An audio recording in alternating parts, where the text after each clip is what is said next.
Sign up here for our daily coronavirus newsletter on what you need to know, and subscribe to our COVID-19 podcast for the latest news and analysis.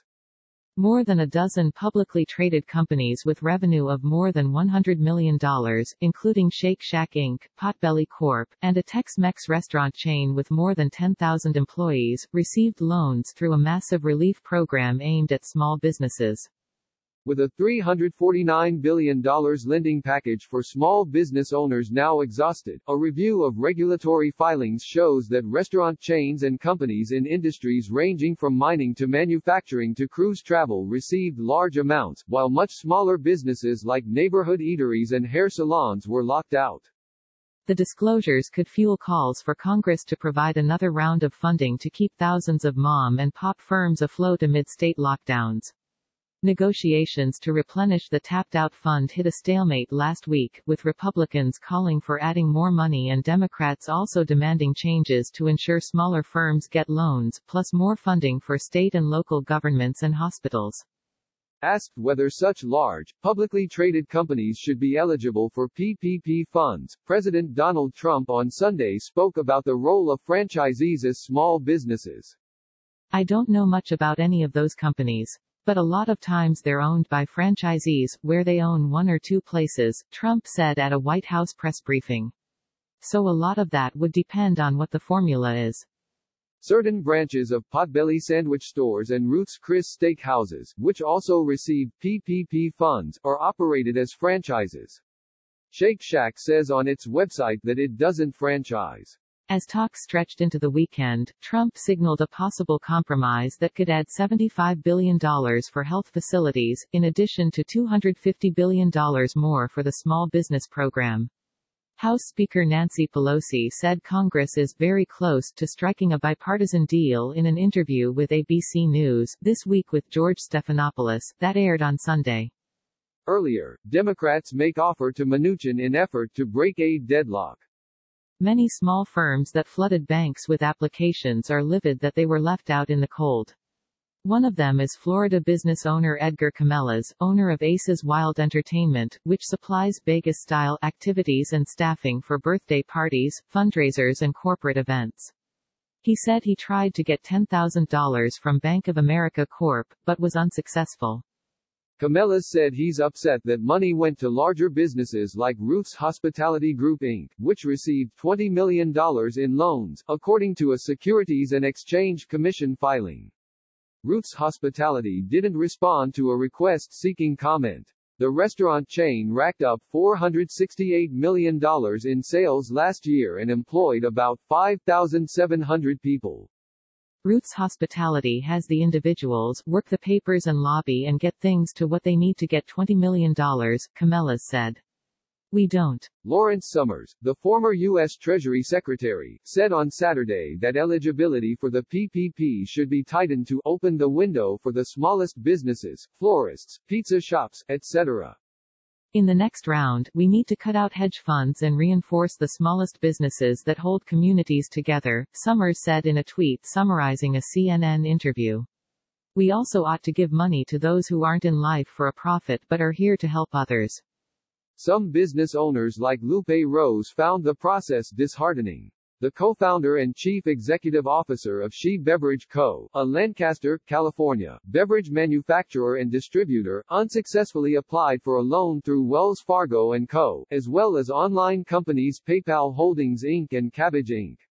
Rose said she and her team jumped on a conference call and literally cried with each other when they heard the money had run out. "It's just pretty disgusting that you hear about all of these other businesses who have been funded and who are able to pay for their employees," Rose said. "While you have businesses like mine that are being buried, small businesses being buried because we believed what we heard." For more, SBA's Herculean pandemic response was swift, but not smooth. The rescue financing, known as the Paycheck Protection Program, is intended to help companies that employ up to 500 people, pay workers and certain expenses such as rent for 2 months. Loans convert to grants if a company maintains its payroll and salaries. But because the 500 employee cap refers to a single location operated by hotel and restaurant companies, chains like Shake Shack could apply. Shake Shack is one of the fastest-growing restaurant companies in America, with $595 million in annual sales. While the burger chain has fewer than 500 workers at each site, it had about 7,600 employees spread across numerous locations as of the end of last year. It received the maximum $10 million under the program. The company didn't respond to a request seeking comment.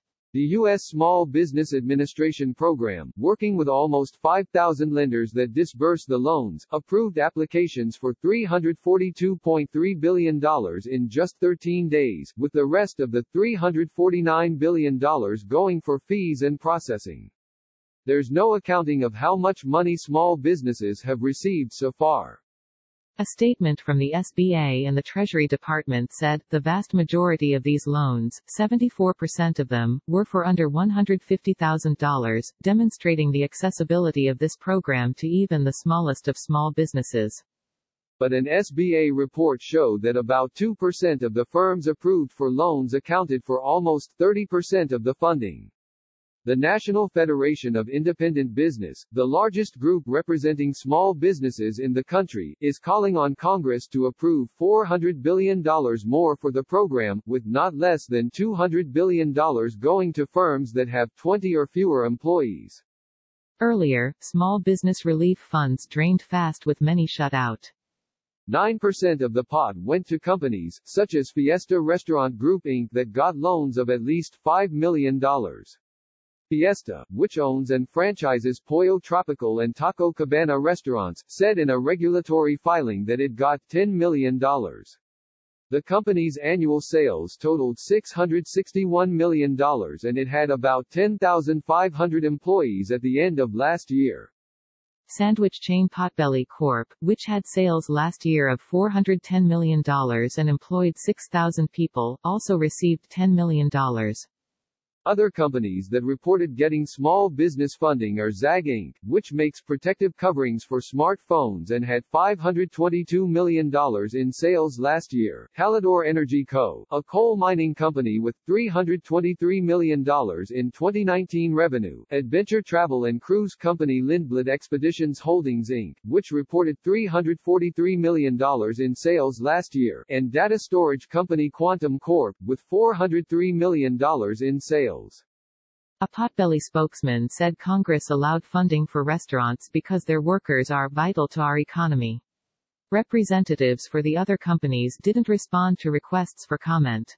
John Ahrensmeyer of Small Business Majority, an advocacy group for small firms, said he has been disappointed that larger companies have been able to take advantage of the loan program over smaller ones.